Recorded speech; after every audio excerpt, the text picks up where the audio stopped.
Bom dia, irmãos e irmãs, graça e paz. Louvado seja Deus por essa manhã em que podemos nos reunir para estudarmos e aprendermos da palavra do Senhor e ouvirmos o que Deus quer falar a nós nessa manhã. Peço que você abra a sua Bíblia lá em Romanos capítulo 1, e eu quero estudar um pouco a respeito dessa carta de Paulo, que é das que nós vemos no decorrer dos tempos mais apreço. As pessoas parecem que olham essa carta com um pouco mais de carinho que as outras, não que ela seja mais importante, mas há algumas coisas que as pessoas, nós olhamos para ela e aquece o nosso coração.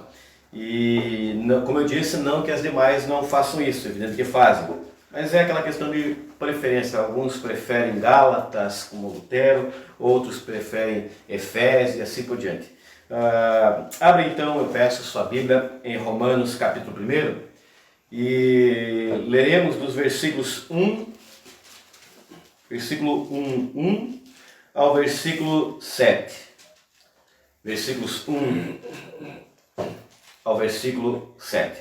Diz assim a palavra do Senhor: Paulo, servo de Jesus Cristo, chamado para ser apóstolo, separado para o Evangelho de Deus, o qual foi por Deus outrora prometido, por intermédio dos seus profetas nas Sagradas Escrituras, com respeito ao seu Filho, o qual, segundo a carne, veio da descendência de Davi e foi designado Filho de Deus com poder, segundo o Espírito de Santidade, pela ressurreição dos mortos, a saber, Jesus Cristo nosso Senhor, por intermédio de quem viemos a receber graça e apostolado, por amor do seu nome, para a obediência por fé entre todos os gentios, de cujo número sois também vós, também chamados para seres de Jesus Cristo, a todos os amados de Deus que estáis em Roma, chamados para seres santos, graça a vós outros e paz da parte de Deus, nosso Pai, e do nosso Senhor Jesus Cristo. Eu peço que você feche seus olhos e façamos mais uma oração. Ó Deus, eu agradeço a Ti pelo privilégio que temos de nos reunirmos para estudarmos a Tua Palavra. Eu peço, Senhor, que fale ao nosso coração, mas fale ao nosso coração a partir da Tua Palavra, Deus. Que o Senhor seja aquele que fala ao nosso coração. Que não sejam as minhas palavras, que não sejam os cânticos, ó Deus, meramente, mas que a Tua Palavra nos transforme, nos renove, nos console, molde o nosso ser, nosso caráter, Deus. Que seja o Senhor falando no nosso coração, que preencha nosso dia de alegria, nosso dia, Deus, de prazer, de felicidade, de gozo na Tua presença, Pai. Que seja a Tua Palavra. Permita, Deus, que sejamos fiéis à exposição na mesa, que o Teu Santo Espírito nos conduza em tudo isso que ora fazemos. É a nossa oração em nome de Jesus. Amém. Amém. Pessoalmente, eu gosto muito das introduções das cartas do apóstolo Paulo, porque elas me mostram muita coisa a respeito de quem a escreve, a respeito de como Paulo se via. E eu, quando olho para essa carta de Paulo aos Romanos, vejo que aqui é a primeira carta que temos no Novo Testamento do apóstolo, não na linha cronológica, mas aqui logo após Atos, temos Mateus, Marcos, Lucas, João, Atos, e depois então iniciamos com Romanos, e aí então temos a apresentação das cartas paulinas. E eu, como eu disse, quando olho as introduções da carta do apóstolo Paulo, me mostra muito a respeito de quem Paulo é. E antes de continuar a respeito dessa questão de quem Paulo é, penso eu que a visão que nós temos a respeito de nós mesmos diz muito sobre quem somos. Tem muitos que têm a visão de si mesmos muito maior do que devem. Muitos acham de si mesmos, olham para si e pensam que são melhores que outras pessoas. Muitos olham para si e têm uma visão que é muito aquém daquilo que e além daquilo que são de fato. Isso torna as pessoas arrogantes, torna as pessoas orgulhosas. Nós precisamos, a partir das Escrituras, ter uma visão correta e adequada de quem somos. Nós não podemos ter uma visão muito grande ou muito maior de nós mesmos do que o que de fato somos. Precisamos aprender a sermos humildes e, a partir das Escrituras, ter uma visão adequada e correta de nós mesmos. Talvez você já tenha se encontrado com pessoas que olham para si mesmas com um ar de prepotência, que olham para si mesmas como sendo superiores a outras pessoas. Aquela expressão de Moisés, de pessoas que têm a dificuldade em dobrar o pescoço, de dura cerviz, é o que aponta para essas pessoas que olham de cima para baixo, olham como se fossem superiores a outras pessoas. Então, o apóstolo Paulo, no primeiro momento, ele me ensina a ter uma visão adequada a respeito de quem eu sou. De quem eu sou de fato. Eu não posso olhar para mim, e nem você deve olhar para você mesmo, com uma visão muito aquém daquilo que você é.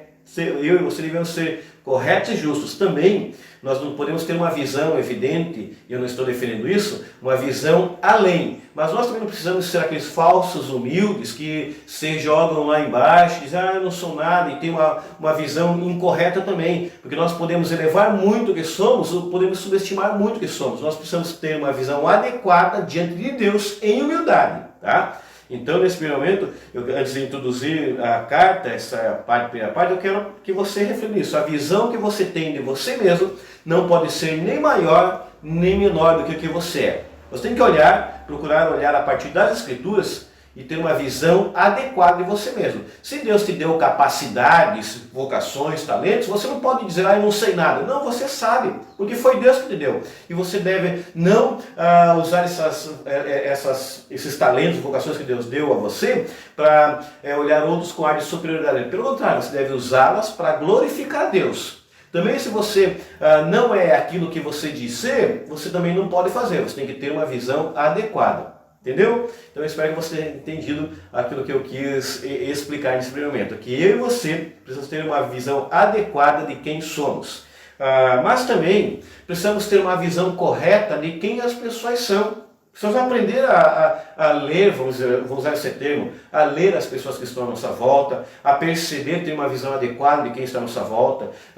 Quando olhamos para o apóstolo Paulo, nós aprendemos com o apóstolo Paulo que devemos olhar para os outros como se fossem maiores do que nós. Não que eles são de fato, ou seja, mas como se fossem numa atitude de humildade diante do Senhor. Não olhar para as pessoas com o menosprezo, com ar de superioridade, rebaixando-as, humilhando-as. E nosso tempo é um tempo em que se valoriza muito o ter. A pessoa tem títulos, a pessoa tem bens, a pessoa tem capacidades, então ela é elevada lá em cima. Mas eu quero dizer para você que o seu valor, a visão que você deve ter a respeito de você, deve partir de quem você é em Cristo.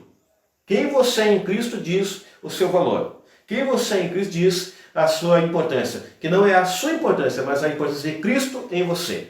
Então precisamos ter uma visão adequada a respeito de quem somos nós, a respeito daqueles que estão à nossa volta. Nesse sentido, é necessário sim exercitarmos sempre a visão que temos de mundo, e quando eu digo mundo, eu digo no lugar em que eu e você estamos inseridos, no lugar em que as pessoas com quem convivemos estão inseridos, daquilo que está à nossa volta. Pois bem, tendo dito isso, eu quero olhar então para a carta.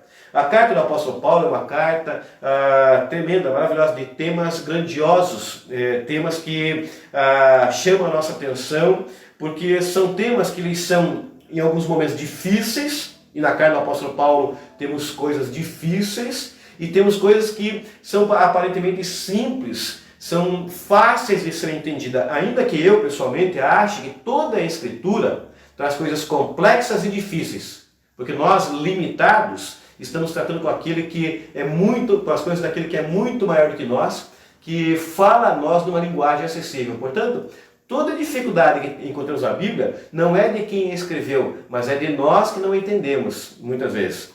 E aí, quando olhamos para a carta do apóstolo Paulo, ela é bem definida. Nós temos o primeiro capítulo, uma primeira parte que é dividida do primeiro capítulo ao capítulo 11, onde temos aí uma seção doutrinária, podemos dizer assim. O apóstolo Paulo toma a sua carta e do capítulo 1, do primeiro capítulo,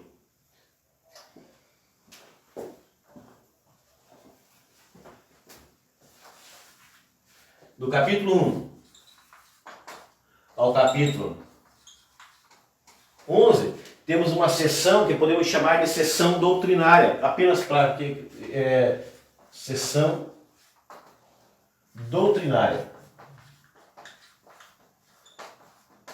onde o apóstolo Paulo trata de temas que são complexos, temas que são difíceis, temas que muitos pisam por eles achando que é coisa simples. E eu quero dizer a você que os temas de que são tratados na carta do apóstolo Paulo tem causado inclusive divisões no mundo cristão há muito tempo.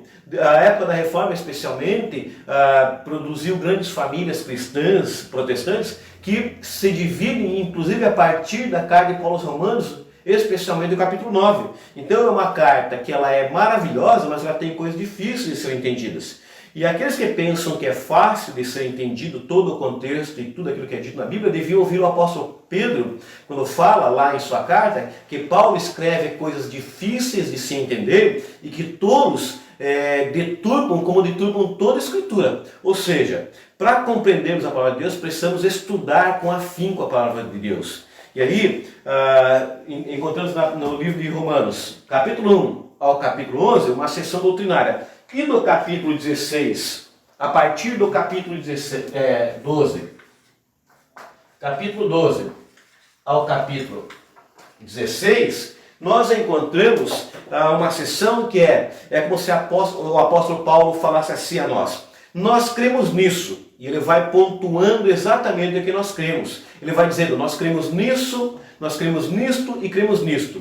Após dizer e esclarecer o que nós cremos, o que era crido, ele diz, já que vocês creem nisso, agora então vocês devem viver assim. E então no capítulo 12 você encontra a divisão, onde o apóstolo Paulo vai nos dizer, vai nos mostrar um texto que todos nós lemos pelo menos uma vez na vida, é assim, rogo-vos, pois irmãos, pelas misericórdias de Deus, que apresenteis vosso corpo por sacrifício vivo, santo e agradável a Deus. E aí então, a partir desse capítulo, desse versículo, o apóstolo Paulo, ele chega a nós, assim aos do seu tempo, e diz, já que nós cremos nisso, devemos viver desse jeito. Ou seja, a doutrina colocada em prática. A doutrina não é algo separado da vida prática. A teologia, muitos têm medo da palavra teologia, mas a teologia aponta para o estudo da palavra. E aí, eu e você somos teólogos. Eu e você somos teólogos porque interpretamos ou procuramos compreender a Bíblia todos os dias, todas as vezes que lemos. Teologia não é uma palavra que deve dar medo em nós, que deve causar arrepio em nós, que devemos nos afastar. Pelo contrário, eu e você somos teólogos. A questão é, eu e você somos bons ou maus teólogos? Se fazemos uma boa teologia lá na minha mesa, pela manhã ou à noite na minha casa, ou se fazemos uma má teologia. Teologia que implica em doutrinas, é algo prático. E o apóstolo Paulo, a partir do versículo 12, do capítulo 12, melhor falando, ele vai dizer, já que são estas as doutrinas que cremos, agora nós colocamos em prática todas as doutrinas que cremos. E aí temos as duas grandes divisões da carta de Paulo aos Romanos. Na carta do apóstolo Paulo aos Romanos também, nós encontramos um texto que ele foi essencial e crucial para a reforma. Esse texto, eu estou falando isso, irmãos, é uma ampliação da introdução para que possamos falar daquilo que pretendemos hoje, que é versículos 1 ao versículo 7, tá? Mas antes disso, esclarecendo apenas algumas coisas a respeito da carta. No versículo 16 e 17, você encontra aí a seguinte expressão, especialmente a parte final do versículo 17. O justo viverá pela fé. O justo viverá pela fé. Essa expressão, o justo viverá pela fé, encontra-se em Abacuque, encontra-se em Gálatas também, e encontra-se em Hebreus. Não é só aqui. E esse texto, o justo viverá pela fé, foi uma das molas propulsoras para a reforma protestante.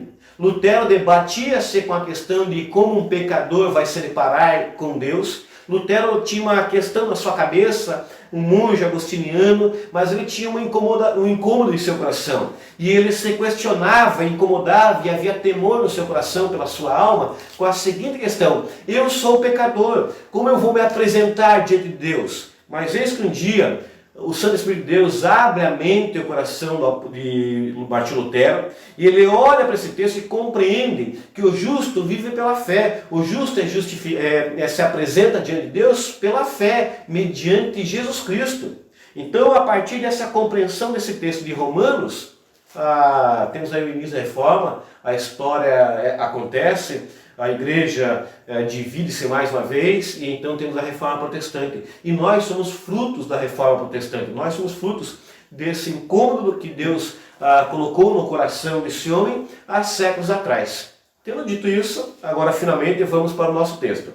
Lembre-se, lá do início. Eu disse a você no início que eu e você precisamos ter uma visão adequada de quem somos.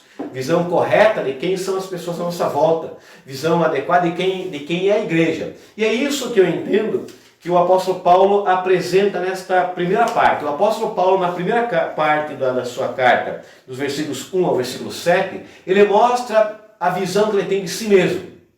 Ele mostra como ele vê os seus irmãos. Ele mostra qual é a visão que ele tem da igreja. Então eu quero nesses pontuar algumas coisas a respeito disso. A visão que o apóstolo Paulo tem de si mesmo e como ele vê também seus irmãos. Se não der tempo de terminarmos hoje, continuamos na semana que vem. Agora faremos um estudo sequencial de pelo menos parte dessa carta de Paulo aos Romanos. Então vejamos, qual é a visão que o apóstolo Paulo tem de si mesmo? Eu convido a olhar novamente aí para o versículo 1 e destacarmos algumas coisas que o apóstolo Paulo diz sobre si. Ele tem algumas palavras que apontam para o jeito de como ele se vê. Espera aí, irmãos, que eu tenho que achar aqui que esse negócio aqui está difícil, está pequeno, hein? Só um minutinho. Isso aqui é uma aula, tá? Eu faço como faria na igreja. Se a gente se confunde, então... agora cheguei aqui onde eu queria chegar. Como o apóstolo vê a si mesmo. Então, eu quero que você olhe para a sua Bíblia no versículo 1. E se você puder, hoje temos aí Bíblias de anotações. Anote na sua Bíblia ou anote uma folha separada para que estejamos aprendendo. Hoje eu sei que tem Bíblias de anotação para você fazer seu próprio estudo. Faça na sua Bíblia um lugar de estudo. Anote aí, se você quiser anotar, algumas divisões que você pode encontrar nessa parte. Então perceba, olha o que Paulo diz a respeito de si mesmo. Se você fosse escrever sobre você, se fosse pedir a você, fale sobre as suas qualidades, fale sobre quem você é, o que você escreveria?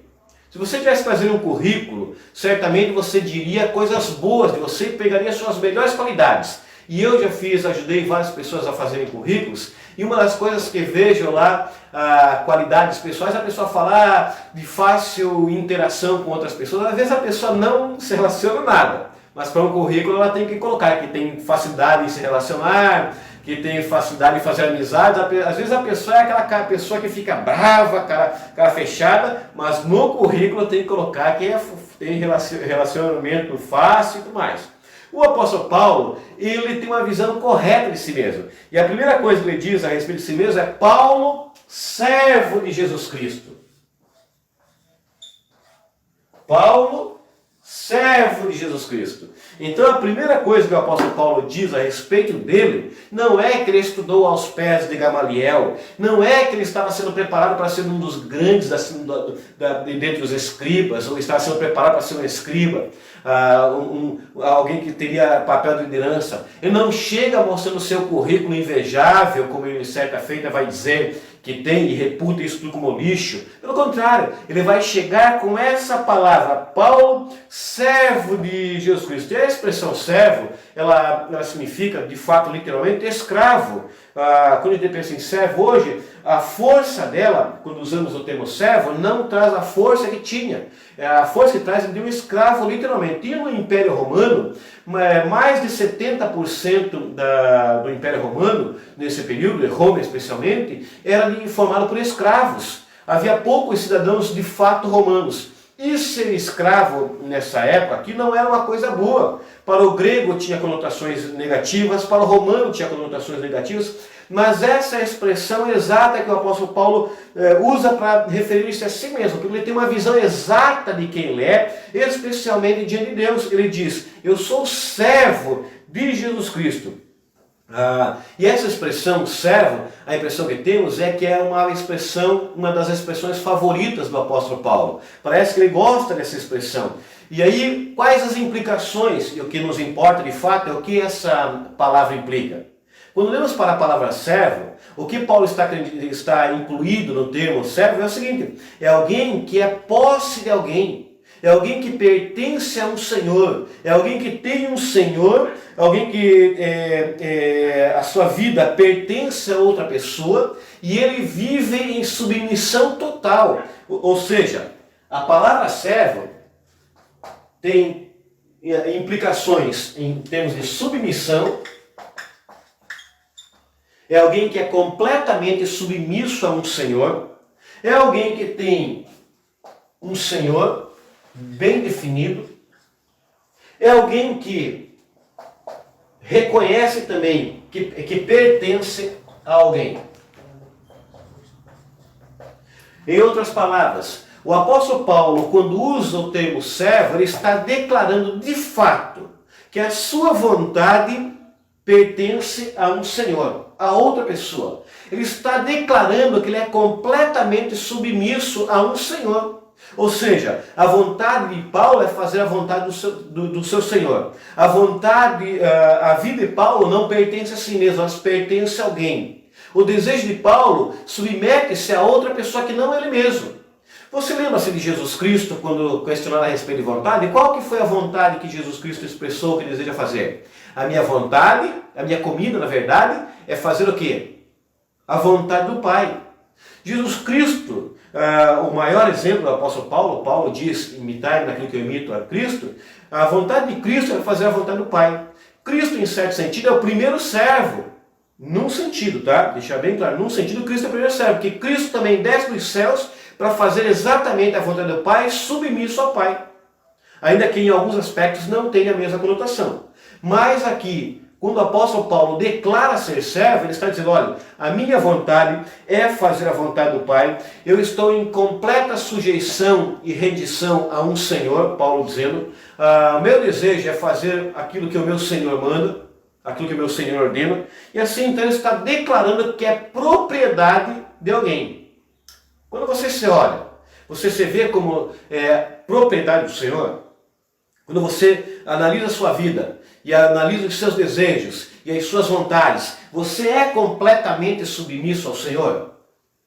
Porque quando nós gostamos desse termo de nos dizer servos de Deus, e a gente ouve bastante esse termo, aquele é um servo de Deus. Mas quando você fala que você é servo de Deus, você pensa nessa questão de que a sua vontade é completamente submissa à vontade do seu Senhor, que o seu desejo é fazer exatamente a vontade do seu Senhor, que você pertence completamente, que você é propriedade do Senhor. É Pedro quem diz que nós somos propriedade exclusiva de Deus. A palavra exclusiva diz o seguinte, que você não pertence nem a você e nem a ninguém. Você pertence a Deus. E se você de fato é servo, aí está a sua identidade. Aí está a declaração de quem você é. Essa é a visão que o apóstolo Paulo começa dizendo para nós. Que ele é um servo e as implicações são, ele é submisso ao seu Senhor, ele pertence ao seu Senhor, ele está completamente rendido ao seu Senhor e ele tem um Senhor. Assim como eu e você. Eu e você como servos de Deus. Nossa vontade é fazer a vontade do Pai. Nosso desejo é agradar a Cristo. Nós temos a certeza que pertencemos a Deus. Nós somos servos de Deus. Mas há uma segunda palavra que o apóstolo Paulo usa nesse sentido para declarar quem ele é. A segunda palavra que o apóstolo Paulo usa, qual é? Apóstolo. Primeira palavra me diz que ele está completamente submisso ao Senhor. A primeira palavra me diz que a vontade dele é fazer a vontade do seu Senhor. Que ele pertence a alguém. E a segunda palavra? A segunda palavra que o apóstolo Paulo usa é de alguém, significa alguém que foi enviado. Então o apóstolo Paulo, se na primeira palavra se aplica a submissão ao senhorio de Cristo e ao pertencimento a Cristo, a segunda palavra está relacionada à sua missão e ao seu envio. Então o apóstolo Paulo, ele tem uma visão adequada de quem ele é. Ele é servo de Deus, é completamente submisso ao Senhor, pertence ao Senhor. Mas ele segue dizendo, chamado para ser apóstolo. Ele também se vê como apóstolo de Deus, porque ele é apóstolo de Jesus Cristo. Veja, Paulo, servo de Jesus Cristo, chamado para ser apóstolo, separado para o Evangelho de Deus. Separado para o Evangelho de Deus, o qual foi por Deus outrora prometido. O que ele está querendo dizer quando usa a palavra apóstolo? Primeiro, ele foi enviado. Ele é alguém que foi enviado, está declarando assim, que ele foi enviado por alguém ou por meio de alguém. Nesse sentido, o apóstolo Paulo é um embaixador, é um emissário, é um mensageiro. Ele reconhece que ele recebeu do Senhor um chamado, foi enviado pelo Senhor. Isso significa missão, aponta para a missão do apóstolo Paulo. Ele não está, nesse sentido, atraindo para si os louvores daquilo que faz. Pelo contrário, ele está dizendo, eu sou alguém que foi enviado. Nesse sentido, irmãos, eu quero que vocês percebam que ele está deixando claro também o seguinte, como alguém que é um apóstolo que foi enviado, ele não leva uma mensagem dele próprio. A mensagem que como apóstolo ele leva às pessoas não é uma mensagem que ele produziu. Não é uma mensagem que surgiu na sua mente. Não é uma mensagem que ele pode diluir, mudar o conteúdo. Pelo contrário, como apóstolo, como embaixador, como emissário que ele tem uma missão. Ele foi enviado com uma mensagem. E a sua missão é levar a mensagem. E o conteúdo da mensagem é definido por quem o enviou, ou seja, ele não pode falar nenhuma mensagem que não tenha sido a ele confiado. Ele não pode inovar a mensagem, ele não pode tentar renovar a mensagem, ele não pode mudar a mensagem. A mensagem é bem definida. Ele recebeu, como alguém que foi um embaixador de um rei, que leva uma carta a outro rei. Ele não pode chegar no meio do caminho e mudar o conteúdo da carta que o rei lhe enviou para entregar. Pelo contrário, ele tem que entregar aquela carta exatamente do jeito que lhe foi entregue. E aí então chegaram a outro rei e está aqui a carta que o meu rei enviou. É isso que o apóstolo Paulo está afirmando. Ele é alguém que tem uma mensagem, que foi enviado com uma mensagem e deve entregar exatamente essa mensagem. Nós mais à frente falaremos do conteúdo da mensagem, da fonte da mensagem. Mas nesse primeiro momento, perceba, a visão que o apóstolo Paulo tem de si mesmo. Ele é um servo e ele é um apóstolo. Ele é alguém que tem a sua vontade completamente submissa a Deus, ao seu Senhor. E ele é alguém que tem uma missão, um chamado, uma missão, e ele tem que cumprir exatamente aquilo que ele foi chamado para realizar. Perceba que no decorrer das Escrituras, o apóstolo Paulo algumas vezes teve que defender seu apostolado. Alguns questionaram o seu apostolado, alguns levantaram perguntas no tocante disso, mas ele tinha convicção. Eu fui chamado, olha a palavra que ele usa, chamado. E ele reafirma isso dizendo, eu fui separado. Minha pergunta é, você tem certeza do seu chamado de Deus? Você tem certeza do seu chamado? Mas antes dessa pergunta, qual é o seu chamado? Você sabe qual é o seu chamado? Porque muita gente fala, eu fui chamado, mas você foi chamado para quê? Você foi chamado para quê, meu irmão, minha irmã? Muitos de nós não compreendemos que o nosso chamado envolve uma missão. O nosso chamado envolve submissão. O nosso chamado envolve nos rendermos ao nosso Senhor. Nós não fomos chamados para ser donos da verdade. Nós não fomos chamados para ser senhor de nós mesmos. Nós fomos chamados para sermos submissos ao nosso Senhor, para falarmos a mensagem do Senhor, para proclamarmos o evangelho do nosso Senhor. Nós fomos chamados não para sermos apóstolos, como muitos querem ser hoje, nós fomos chamados para serem cristãos, servos de fato. Hoje muitos usam o termo apóstolo, muitos usam termos pomposos para designar a si mesmos, mas para trazer glória a si mesmo, para trazer importância a si mesmo. Mas o maior título, a maior designação que podemos receber é filhos de Deus. Quem recebemos é filhos de Deus, cristãos de fato. O apóstolo Paulo tem essa consciência. Ele é um apóstolo. E como apóstolo, ele se reconhece como alguém que tem uma missão, alguém que tem uma mensagem, alguém que foi enviado a proclamar uma mensagem. Eu quero que você perceba o seguinte, quando Paulo designa-se como servo e como apóstolo, ele está se colocando numa linhagem antiga.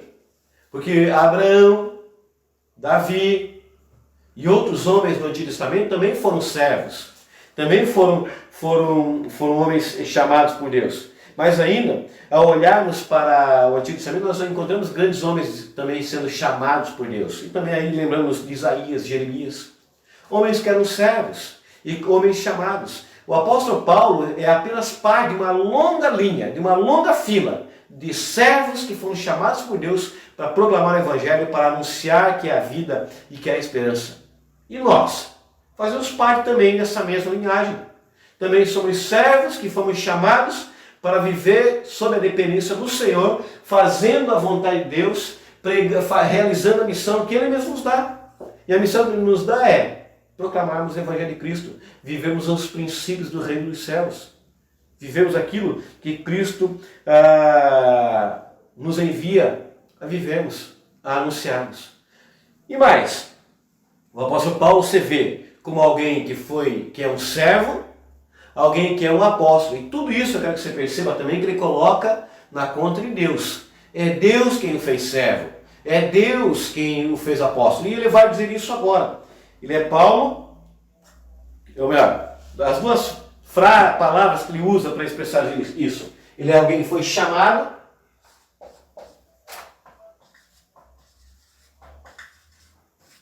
e foi separado. Ele é alguém que foi chamado e separado. Por que é importante dizermos isso? Porque o apóstolo Paulo tem convicção, tem consciência de que ele, a partir do momento em que ele é encontrado por Cristo, ele tem a certeza e consciência de que ele é de Deus. Abra sua Bíblia, lá em Gálatas, capítulo 1. Gálatas, capítulo 1.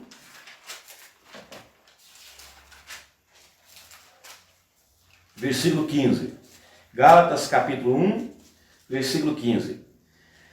Veja aí.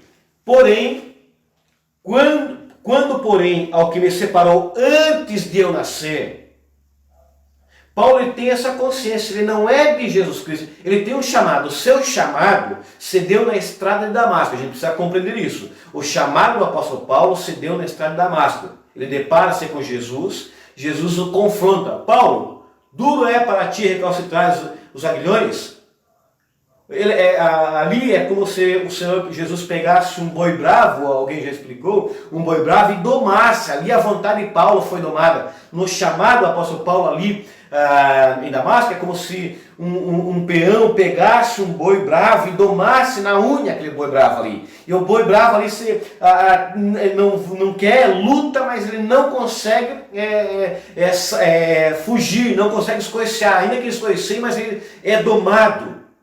E aqui a ideia é que Paulo de fato foi domado, ele é um boi bravo que foi domado ali. E aí a sua vontade se rende, o seu ser se rende, e ali ele é chamado pelo Senhor. Ali temos o chamado do apóstolo Paulo. Mas Paulo tem a consciência de que ele é separado por Deus antes do seu nascimento. Quando você ainda informa, quando você quer existir, eu quero dizer para você que Deus já sabia da sua vida. Deus já conhecia de tal forma que Deus o conhece, Deus sabe quem você é, Deus conhece os seus dias, Deus conhece a sua vida melhor do que você mesmo. Nós encontramos lá no capítulo 139 do livro dos Salmos a mesma verdade dita pelo rei Davi, de que os nossos dias ainda nenhum deles existia, mas Deus já sabia todos. É isso que o apóstolo Paulo também confirma aqui. Ele foi separado pelo Senhor antes do seu nascimento e me chamou pela sua graça. Em outras palavras, ele sabe quem ele é. Ele sabe, ele tem uma visão clara de quem ele é. E aquilo que ele é não está ligado, e é isso que eu espero que você compreenda, não está ligado a diplomas que ele poderia ter, não está ligado a posses que talvez ele pudesse adquirir, mas está ligado a quem ele é em Cristo. E é isso que eu quero que você compreenda. Quem nós somos, a nossa identidade, não se pauta por um RG, não se pauta por aquilo que o Estado nos diz que somos. Não se pauta por aquilo que podemos conquistar. Mas a nossa identidade está vinculada a Cristo Jesus. A Cristo Jesus. Nós somos servos de Deus. Chamados, separados por Deus. Para vivermos para Deus. Quem nós somos? Nós somos filhos de Deus. Eis a nossa identidade. Nós somos filhos de Deus. E devemos ter uma visão adequada de quem somos. Uma visão não maior, nem menor, mas uma visão a partir das Escrituras de quem nós somos de fato. E ele reconhece que quem ele é, não é porque ele é melhor do que outros. E aí, meu querido cristão, você que participa desse texto dominical aí em sua casa, entenda, você e eu não somos melhores do que ninguém. Não há nada em nós que pudesse atrair a atenção de Deus. Cantamos algumas canções, e aí que as pessoas dizem atrair a atenção de Deus, atrair o coração de Deus, atrair o olhar de Deus. Nós não atraímos o coração de Deus, nem a visão de Deus. A visão do nosso Deus, a atenção do nosso Deus, a nós foi atraída mediante a cruz de Cristo. Era lá na cruz que os olhos de Deus estavam fixos. E agora, com os olhos de Deus fixos na cruz, que estavam na cruz, agora sim somos alvos do olhar generoso e bondoso e amoroso do nosso Deus. Portanto, isso é graça. É favor imerecido. É o apóstolo Paulo quem vai dizer agora no versículo 5, lá do capítulo 1 de Romanos. Ele vai fazer essa afirmação.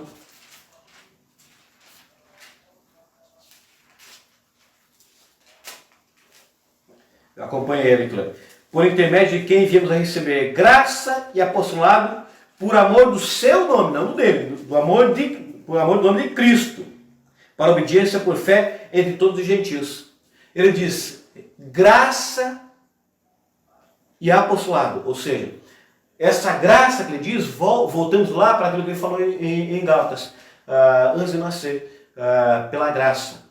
Essa graça é o fundamento do chamado, é o fundamento da vocação, é o fundamento da vida do apóstolo Paulo.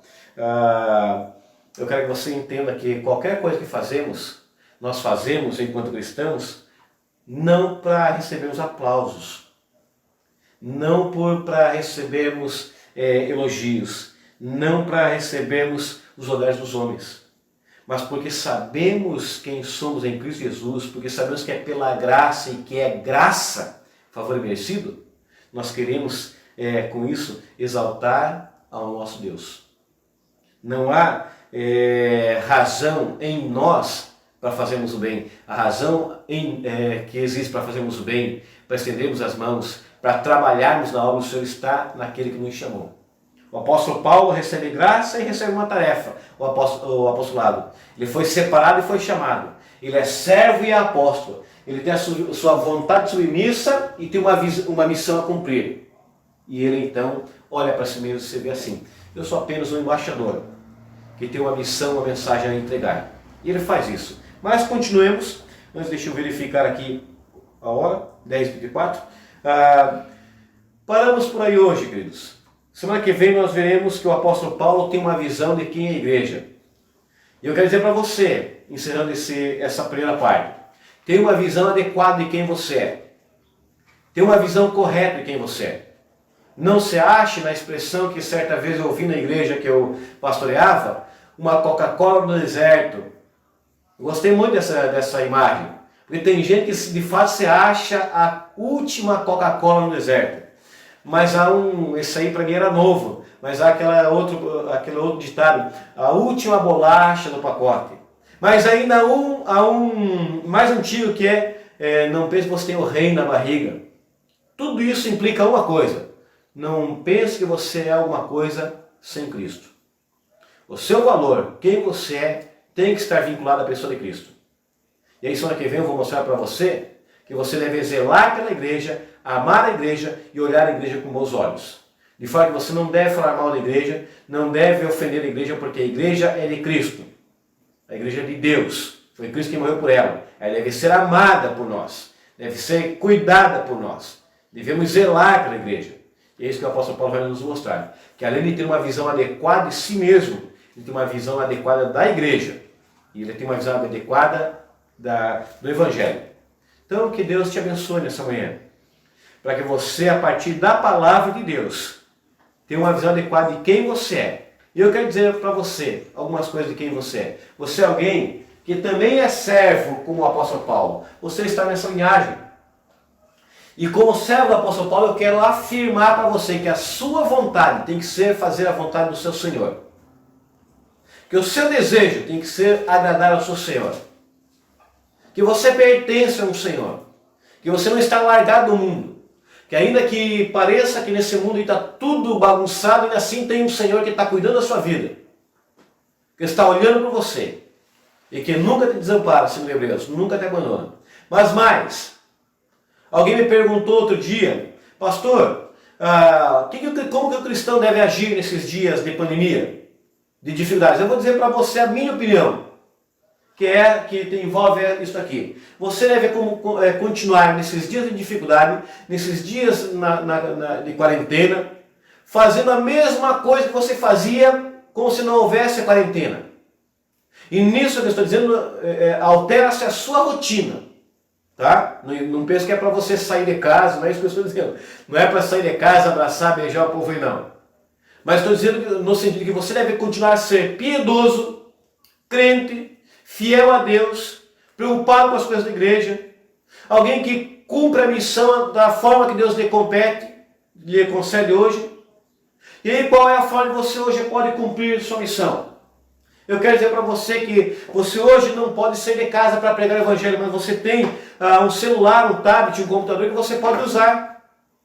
E ao invés de ficar apenas, e você pode fazer isso, tá? Porque tem muita coisa boa no mundo, mas ao invés de ficar apenas postando coisas que dizem respeito a esta vida, as coisas deste mundo, pregue e compartilhe coisas do evangelho. Continue sendo piedoso. Como o cristão deve agir? Ele deve continuar agindo com piedade. Deve continuar pregando como se ele pudesse sair, mas agora usando os meios que nós temos. Deve continuar realizando a missão, deve continuar sendo quem é cristão. Eu ontem estávamos aqui no nosso culto de louvor, e eu ficava ali pensando, ficava no meu canto ali, dando graça a Deus. Porque Deus nos concedeu meios. E aí, nesse momento, também penso a mesma coisa, meios de continuarmos cumprindo a missão. Somos enviados a pregar o evangelho. E quando não podemos sair, nós temos que buscar os meios. Como o cristão se comporta e se pode ser nessa pandemia? Continua pregando o evangelho. Continua sendo piedoso. Continua vivendo como se tivesse toda a liberdade para ir e vir e fazer sua missão. Deus te abençoe. Para que você seja um servo que entenda que pertence ao Senhor. E que entenda também que esse Senhor te deu uma missão. E a missão é anunciar o evangelho. Use as formas que Ele te concedeu para que o nome de Jesus Cristo seja exaltado e seja conhecido. Que Deus te abençoe a sua casa, abençoe a sua família, abençoe todos os que estão aí com você.